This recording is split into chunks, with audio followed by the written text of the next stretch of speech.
Baik, salam.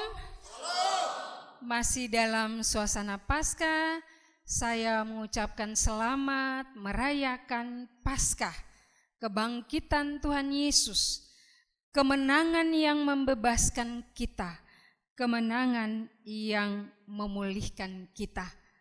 Termasuk dalam tema hari ini, kemenangan yang memampukan kita untuk saling menerima. Kasih Kristus memampukan kita untuk saling menerima. Sebagai bentuk kita saling menerima, mari kita balik sebelah kiri kanan, muka belakang, senyum, sorong tangan pegang dan bilang damai sejahtera bagi kamu.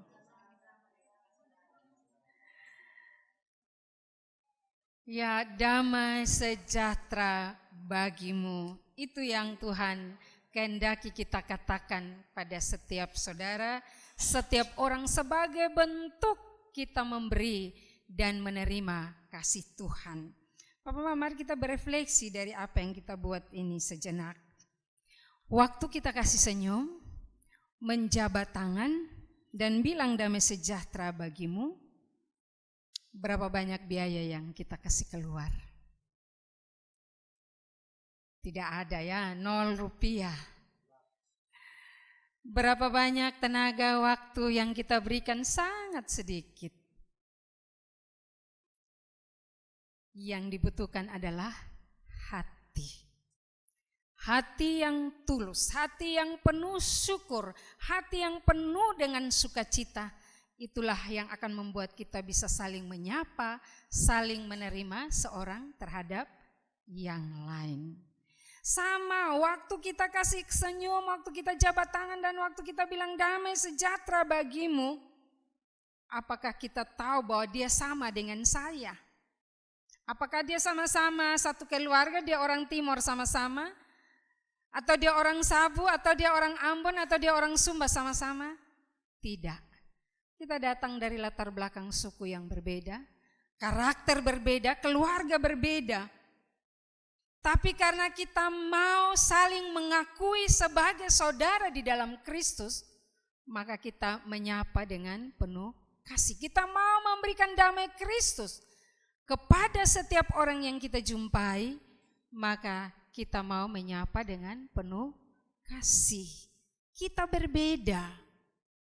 Tetapi ketika kita memberi hati kita untuk menerima perbedaan itu, kita akan bisa saling menyapa dengan penuh cinta kasih.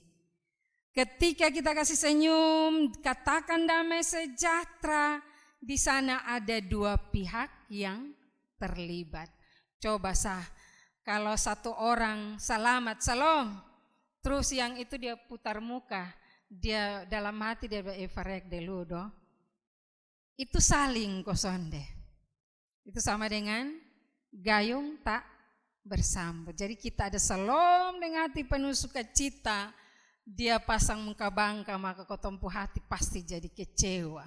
Tadi sudah dengar firman Tuhan baik-baik, begitu keluar pulang sampai situ, lihat dia dengan cara begitu, kau tempuh, aduh firman yang tadi bedengar tuh sulari jauh memang. Hati mulai pahit, hati mulai kecewa. Nah, ini berarti Bapak Ibu saudara-saudara bahwa saling menerima ini mesti datang dari dua pihak. Dari orang yang memberi maupun orang yang menerima. Dari orang yang merespon. Dan kita pastikan bahwa orang yang memberi dan merespon dengan sukacita, dia memiliki Kristus dan Roh Kudus di dalam hati. Amin. Kalau sonde pun dia akan munafik. Dia menyaut ini lihat kalau alis mata sudah bengkok, senyum susun simetris, itu pertanda bahwa dia tulus. Nah Bapak Mama saudara-saudara yang terkasih, bagian bacaan hari ini mau menyampaikan kepada saya Bapak Ibu saudara-saudara terkasih, bahwa perpecahan dalam sebuah komunitas Kristen, mulai dari keluarga, rayon, sampai pada lingkup jemaat atau bergereja, itu merupakan sebuah berita buruk bagi dunia. Aminkan ini atau tidak? Amin ya. Potong dengar kalau suami istri bakal lain, itu jadi konsumsi CCTV ibu-ibu yang atau orang-orang yang kurang kerja yang nanti dia mulai sambung. Tetapi berita buruk bagi orang yang menyukai damai sejahtera. Berita buruk ketika ada pertengkaran, ketika ada perselisihan, sehingga orang bilang ketong malu. Suami istri bertengkar, ketong malu orang dengar. Rayon di antara anggota rayon bertengkar atau berbeda pendapat dan kemudian terjadi konflik. Ketong malu nanti rayon apa bilang, rayon sebelah bilang apa dan selanjutnya pada lingkup jemaat. Bapak Ibu, jemaat mula-mula di Roma itu jemaat yang kompleks. Dari latar belakang yang berbeda. Tuh percampuran antara Yahudi dan non-Yahudi atau dari Yunani. Perbedaan suku, karakter, latar belakang ekonomi, budaya, bahkan pemahaman-pemahaman teologi yang berbeda membuat mereka melihat seorang dengan yang lain itu dengan cara yang berbeda. Kemajemukan tidak disikapi, tidak dilihat sebagai sebuah kekayaan, tetapi justru menjadi pemicu perpecahan. Ada pengelompokan dalam jemaat. Ini sudah berkaitan dengan teologi, dengan etika hidup, tentang bagaimana mentaati peraturan-peraturan antara kelompok Yahudi dan Yunani. Tentang sunat, tentang keselamatan, tentang makanan, tentang hari-hari raya. Nah Bapak Ibu saudara-saudara, perbedaan ini menimbulkan perdebatan yang menggerus kehidupan rohani, kehidupan spiritual mereka dan mempengaruhi persekutuan jemaat Roma. Spirit hidup dalam kepelbagaian namun disatukan sebagai tubuh Kristus, kita berbeda-beda. Tetapi Kristus menyatukan kita dengan kuasa darahnya. Spirit itu runtuh dan hilang, tergerus oleh ego dan masing-masing ingin menonjolkan diri. Sehingga pada akhirnya kepelbagaian itu menimbulkan polarisasi, terbentuk kelompok-kelompok yang menyebabkan jemaat hidup dalam konflik. Nah Bapak Mama, saudara-saudara, anak-anakku sekalian, dalam situasi inilah Rasul Paulus memberikan nasihat kepada jemaat di Roma untuk bisa hidup saling menopang seorang terhadap yang lain, satu kelompok dengan kelompok yang lain, saling menerima seorang terhadap yang lain, satu kelompok dengan kelompok yang lain, supaya kehidupan spiritual mereka bisa bertumbuh sesuai dengan apa yang Allah kehendaki. Ada 3 catatan saya buat untuk kita berefleksi pada sore hari ini. Yang pertama ialah Bapak Ibu saudara-saudara yang terkasih, panggilan gereja adalah panggilan untuk meneladani Yesus Kristus. Bagian bacaan sore hari ini jelas dan tegas menyatakan kepada kita bahwa Tuhan Yesus tidak mencari kesenangannya sendiri.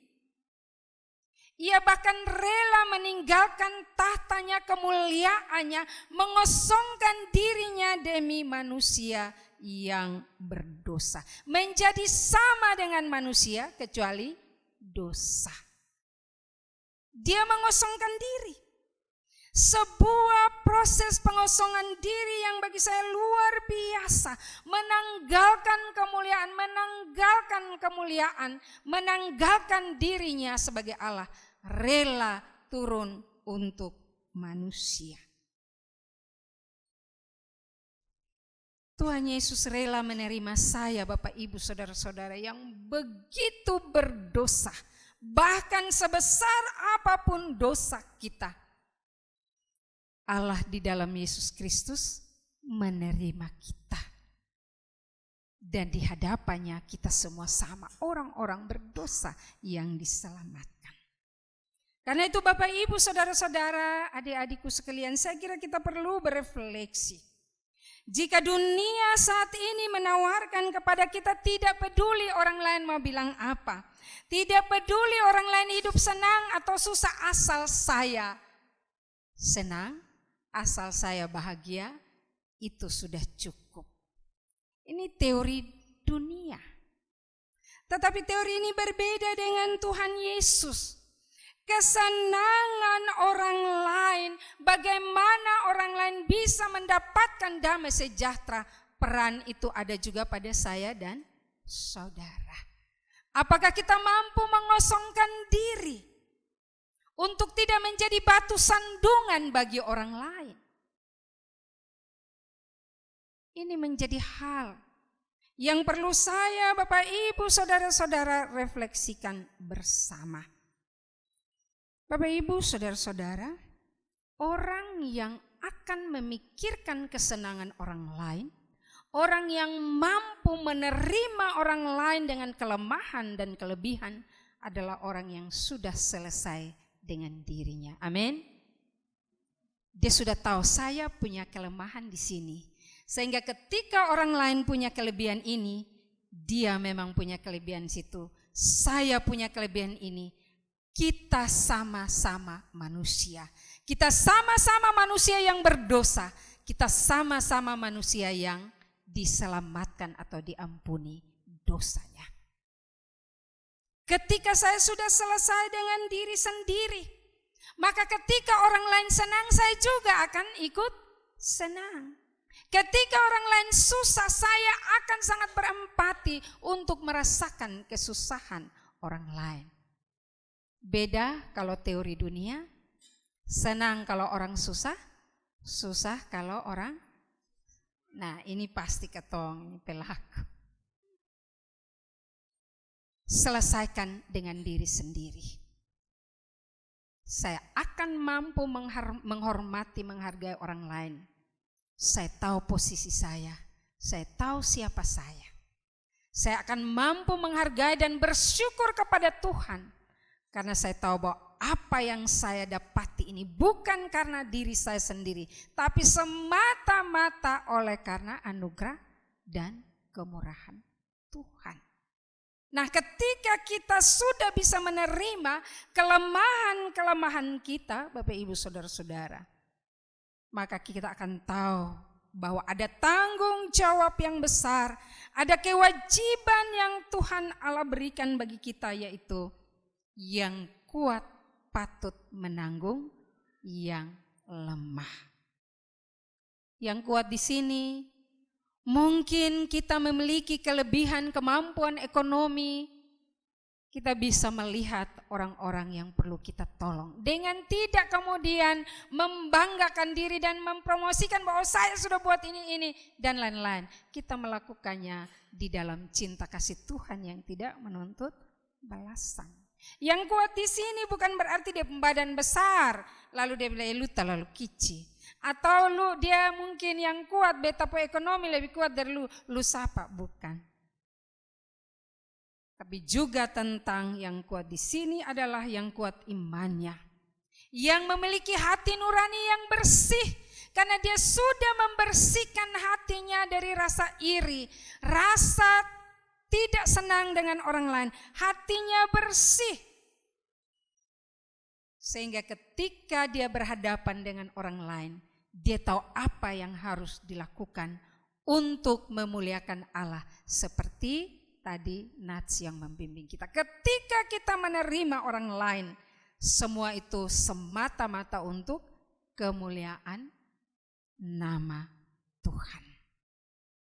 Itu berarti Bapak, Ibu, saudara-saudara, ketika kita sudah berdamai dengan diri sendiri, mengakui kelemahan-kelemahan kita, maka ketika kita mendapati orang yang bersalah, yang mungkin lemah imannya, kita punya tanggung jawab untuk saling menolong. Kita punya kewajiban untuk menolong.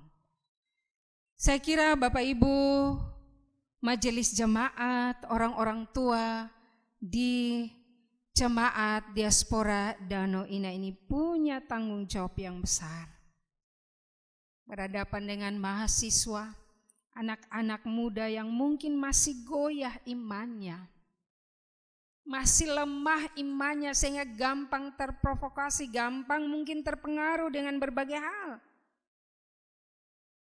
Nasihat-nasihat yang penuh dengan kasih perlu disampaikan supaya mereka mampu untuk menjadi murid-murid Kristen yang terus bertumbuh dalam iman dan berdiri teguh di atas pengakuan iman kepada Yesus Kristus.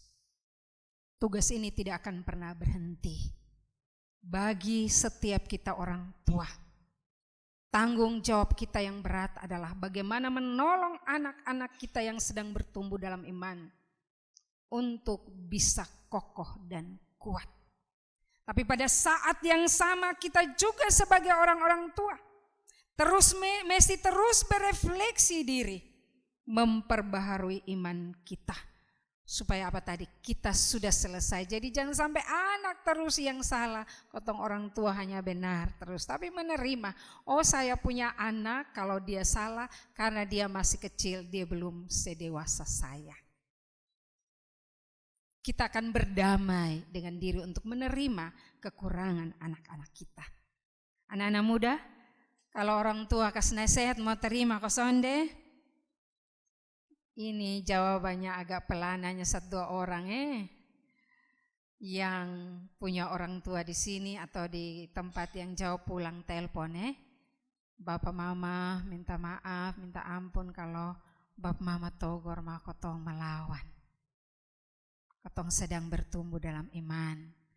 Kami mungkin tidak mendengarkan nasihat karena kami masih terlalu ego, kami masih terlalu merasa diri kuat dan lain-lain sebagainya.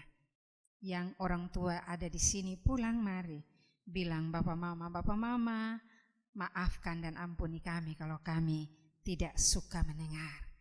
Orang tua nasihat anak dengar, saling mendengar, saling menerima masukan, maka hidup keluarga, hidup rumah tangga akan menjadi baik. Begitu juga dengan suami istri. Mari kita lihat posisi kita masing-masing dan meminta Roh Kudus untuk menolong kita sehingga kita bisa saling menerima seorang dengan yang lain. Itu yang pertama. Yang kedua, Bapak Ibu Saudara-saudara, kebangkitan Kristus meruntuhkan tembok-tembok pemisah dan menyatukan kita yang berbeda seorang dengan yang lain. Mari kita berefleksi, apakah kebangkitan Kristus sudah meruntuhkan, merobohkan tembok-tembok yang kita bangun untuk tidak menerima seorang terhadap yang lain? Apakah saya sudah meruntuhkan tembok yang saya dirikan untuk membangun relasi komunikasi dengan tetangga? Jangan sampai belum. Karena ini kadang hidup bertetangga ketong bersaing ya. Satu beli ini, satu mulai ikut dan akhirnya bersaing. Akhirnya jadi cemburu, iri dan ada konflik begitu banyak.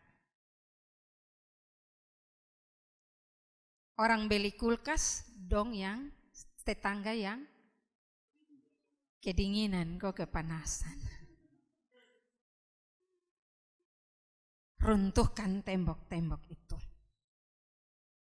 Antara suami istri, ego, merasa diri paling benar, merasa diri paling kuat, merasa paling pintar. Sebuah persekutuan akan hancur kalau kita semua merasa paling. Saya paling bisa, saya paling tahu, saya paling benar. Nah itu depung soe sudah tak. Karena ketika beromong, satu son akan mengalah untuk mendengar yang lain. Tetapi ketika kita sudah selesai dengan diri, dia punya kelebihan itu.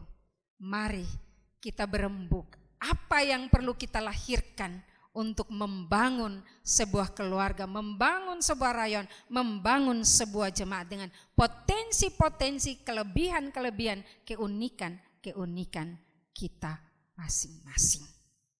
Karena itu Bapak Ibu, saudara-saudara, adik-adik semua yang terkasih, Tolong hidupkan dalam diri kita masing-masing kesadaran dan pemahaman bahwa kita semua punya kekurangan, kita semua punya kelebihan. Kita semua orang berdosa, kita semua mendapatkan anugerah pengampunan dari Allah. Dan Kristus satu-satunya pemimpin bagi kita. Maka Kristuslah yang akan menolong kita membangun komitmen bersama untuk menghargai dan menerima perbedaan-perbedaan kita. Sebentar lagi kita masuk di bulan budaya. Biasanya bulan budaya itu pertarungan etnis mana yang paling heboh, etnis mana yang paling kuat. Bertobat, runtuhkan itu tembok. Jangan aswe itu hari bosong punya son rame. Ketong punya dolo, ketong bawa makan semua makan. Sapa dolo. Runtuhkan itu sudah. Tembok itu nanti malah membuat kita merayakan sukacita setelah kemenangan dan menyambut Pentakosta, tapi yang terjadi tembok-tembok mulai ketong bangun. Mari, Kristus satu-satunya pemimpin bagi kita. Dan karena itu perbedaan-perbedaan kita disatukan di dalam Kristus. Roh Kudus akan memampukan kita ketika kita berserah dan meminta kepadanya. Yang ketiga, Bapak Ibu Saudara-saudara, kehadiran Kristus di tengah-tengah kita memungkinkan kita untuk menikmati kebaikan dan kemurahannya. Ketika kita hidup damai, ketika kita saling memahami, ketika kita saling menerima seorang terhadap yang lain, kita merasa terikat seorang terhadap yang lain, ketika kita merasa kita satu tubuh di dalam tubuh Kristus, kita sedang bersaksi tentang kasih dan kebesaran Allah. Mazmur bilang apa? Kesanalah Tuhan memerintahkan berkat-berkat-Nya. Karena itu ketika kita menghadirkan Kristus dalam kehidupan kita, Kristus akan bekerja dengan kasih-Nya, menolong saya Bapak Ibu Saudara-saudara.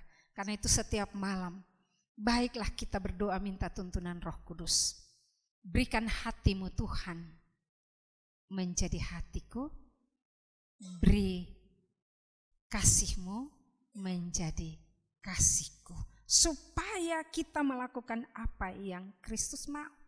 Maka sekalipun hidup kita berhadapan dengan begitu banyak tantangan, kita akan menikmati damai. Kita akan bersyukur. Kita akan melihat bahwa semua itu bagian dari anugerah Tuhan, membentuk kita untuk membuat kita semakin naik level dalam iman, percaya kepadanya. Bapak Ibu Saudara-saudara, ada banyak orang saat ini berbicara tentang yang namanya NPD. NPD tahu?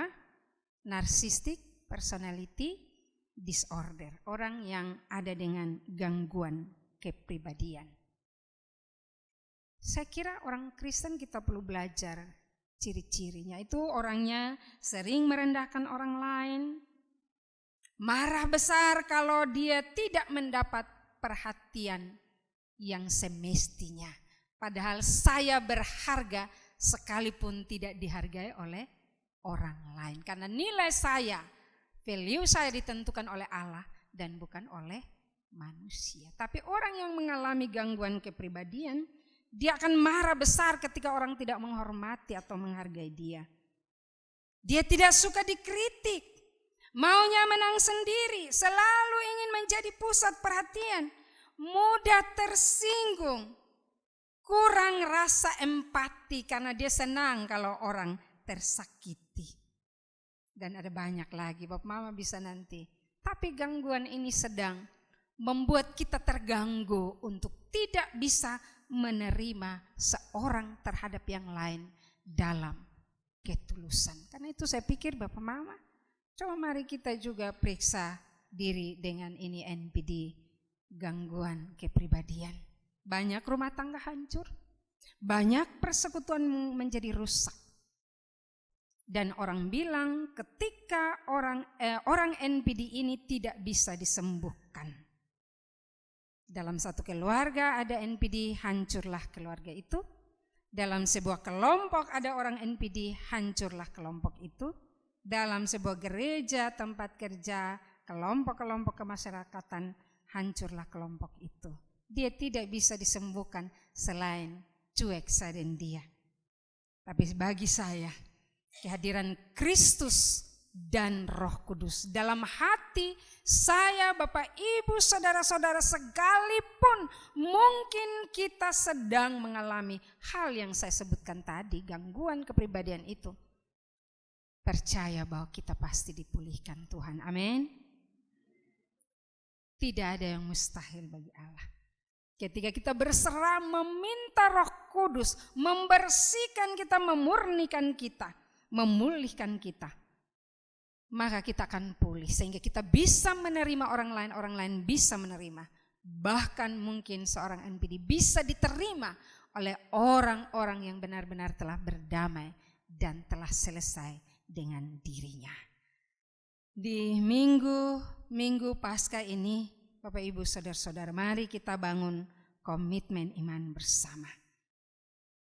Kalau saya tidak bisa terima si A, karena si A begini, menyakitkan dan lain-lain, mari berdoa, ampunilah dia. Kalau saya tidak bisa menerima istri dengan kelemahan-kelemahan dan lain-lain, mari berdoa, Tuhan, tolong saya untuk bisa menerima sehingga kami bisa saling menerima. Ketika ada orang menawarkan damai, di sini ada yang baku marah kok, baku marah, dan kalau yang orang kotong sun suka datang sorong tangan, terima sudah, Kristus bangkit, mau tunggu apa leh, sambut untuk berdamai. Anak-anak muda, kalau orang tawar baku pukul, tawar perang antar kelompok, terima? Harus tolak, karena Kristus sudah bangkit dan memenangkan kita. Kasih Kristus memampukan kita untuk saling menerima dan menjadi saksi kebangkitannya bagi dunia. Amin.